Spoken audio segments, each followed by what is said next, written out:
Merci, Monsieur le Président. Merci, Madame la rapporteure, de mettre la lumière sur un sujet de société qui concerne le développement intellectuel, le développement social et le bien-être des enfants. La première partie de votre rapport s'intéresse au constat qui, je crois, est unanimement partagé, du moins je l'espère.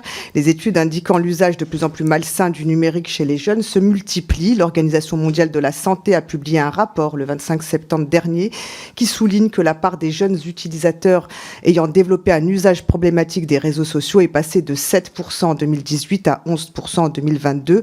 Le phénomène touche des enfants de plus en plus jeunes et selon l'enquête ELF de 2023, 40% des enfants de 2 ans passent déjà 40 minutes par jour devant un écran.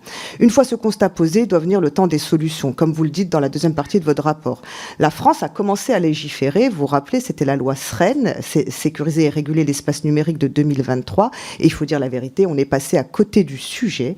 Elle s'est contentée d'un faux solutionnisme technique avec un filtre anti-porno inopérant et des systèmes de censure administrative pour certains contenus inappropriés, absolument inapplicables par ailleurs. Elle a même offert un cadre juridique sur mesure aux JONUM, les jeux à objets numériques monétisables, alors même que l'autorité nationale des jeux s'y opposait, mettait en avant le taux de joueurs problématiques extrêmement élevé sur ce type de jeu et sa similarité avec les jeux d'argent et de hasard. C'était une ineptie totale. Donc malheureusement, on n'a pas pris la bonne direction avec cette loi.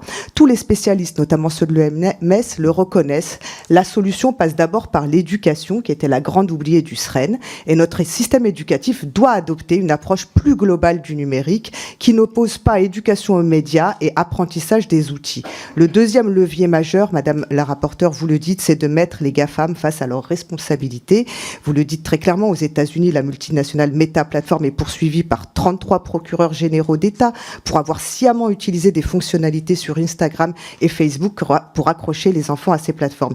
Je le dis, ne sacrifions pas l'avenir de nos enfants à l'autel de la rentabilité économique des grands groupes américains. Cela est possible dès maintenant avec des mesures simples et fortes. On peut tout à fait interdire des systèmes algorithmiques addictifs. On peut interdire la lecture automatique des vidéos. C'est des mesures très simples. Et surtout, agissons sur la conception des appareils et des logiciels. Madame la rapporteure, mon groupe appuie donc votre proposition de résolution.